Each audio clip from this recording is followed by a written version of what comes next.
Hello मेरे प्यारे बच्चों, मैं हूं आपकी टीचर रेहाना कौसर। आज क्लास 4th के बच्चे इंग्लिश पढ़ेंगे मेरे पास। ये चैप्टर नंबर 4 है टर्म 1 का। इस पोएम का नाम है resting on the bridge. Resting on the bridge जो पोएम है ये लिखी है विलियम वर्ड्सवर्थ ने। सो चलिए मैं आपको सबसे पहले इंट्रोडक्शन दे देती हूँ। The poem Resting on the Bridge is written by William Wordsworth. The poem is about nature and its beauty. यानी इस पोएम में पोएट ने इस नज़म में नेचर के बारे में, उसकी ब्यूटी के बारे में बात की है। तो ये बात उसने कहाँ पर की है आपको मैं बता देती हूँ। सो विलियम वर्ड्सवर्थ ने ये पोएम जो है, ये नज़म जो है, एक ब्रिज पर बैठकर लिखी है। उसने ब्रिज पर बैठ के जो देखा उससे रिलेटेड उसने एक पोएम बनाई। देखिए वो प्यार करता है, ये लव नेचर। विलियम वर्ड्सवर्थ की ये खास बात है। और नेचर से क्या मुराद है? Mountain, streams, oceans, reverse, plants, animals, clouds, sky, cattle, ये सब नेचर में आते हैं। सो आपने जब भी पिकनिक जाते हैं तो सारा नेचर आप अच्छे से देख सकते हैं, कितना खूबसूरत सब दिखता है। जैसे गुलमर्ग आप देखते हैं कितना अच्छा दिखता है। सो इस पोएम में वो शायर जो है, पोएट जो है, वो कॉक्स की क्रोइंग, स्ट्रीम्स की फ्लोइंग, बर्ड्स की ट्विटरिंग और ग्रीन फील्ड्स के लहलहाने को देखकर अपनी पोएम में इसको दर्शाता है।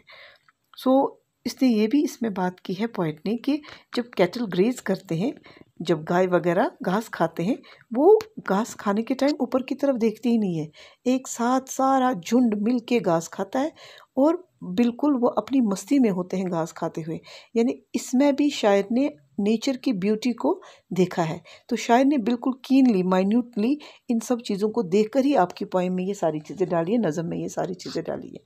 पोएट ने ये भी बोला है कि जो स्नो है वो किस तरह मेल्ट होता है, और स्नो को लगता है कि मैं कभी मेल्ट ही नहीं होऊंगा, मगर जब समर आता है ऑटोमेटिकली स्नो को वापस जाना पड़ता है, स्नो को मेल्ट होना पड़ता है।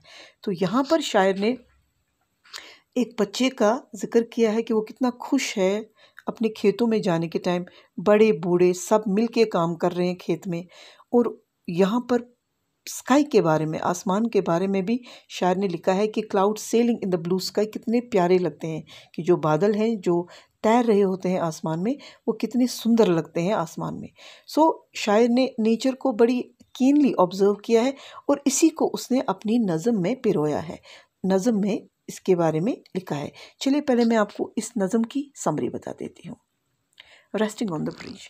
In this poem the poet is sitting on the bridge and he sees various things like cocks crowing, streams flowing, birds twittering, green fields in the sun, old and young working, and cattle grazing. In the second stanza, the poet says that the snow has vanished like defeated army, and it retreats. Boy is plowing, small clouds are sailing, blue sky is prevailing, and rain is over and gone. ये थी इसकी छोटी सी summary. अब इस नज़म को हम पढ़ते हैं। The cock is crowing, the stream is flowing, the small birds twitter, the green field sleeps in the sun. The oldest and the youngest are at work with the strongest. The cattle are grazing, their heads never raising. There are 40 feeding like one.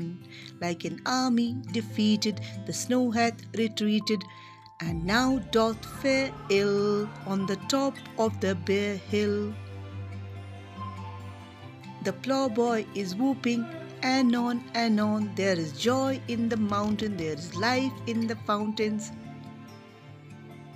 Small clouds are sailing, blue sky prevailing. The rain is over again. चलिए अब हम करते हैं इसकी assessment. तो आप assessment कीजिए और साथ ही हमारे डाइट चैनल को सब्सक्राइब भी कीजिए। So tick the right answer. There is water, sand in the mountains. The ploughboy is at the top bottom of a bare hill. There is joy, sorrow in the mountain. ये आपके options हैं, water, sand, top bottom और joy, sorrow. Right true और false. The cattle are grazing. दूसरा है it is snowing in the poem. आप इन दो क्वेश्चंस के दे दीजिए जवाबात और मुझे दे दीजिए इजाज़त, इस उम्मीद के साथ कि अगली बार एक नया चैप्टर लेकर आपके पास मैं फिर हाजिर हो जाऊंगी। तब तक के लिए आप सबको मेरी तरफ से stay home, stay safe. Thank you so much.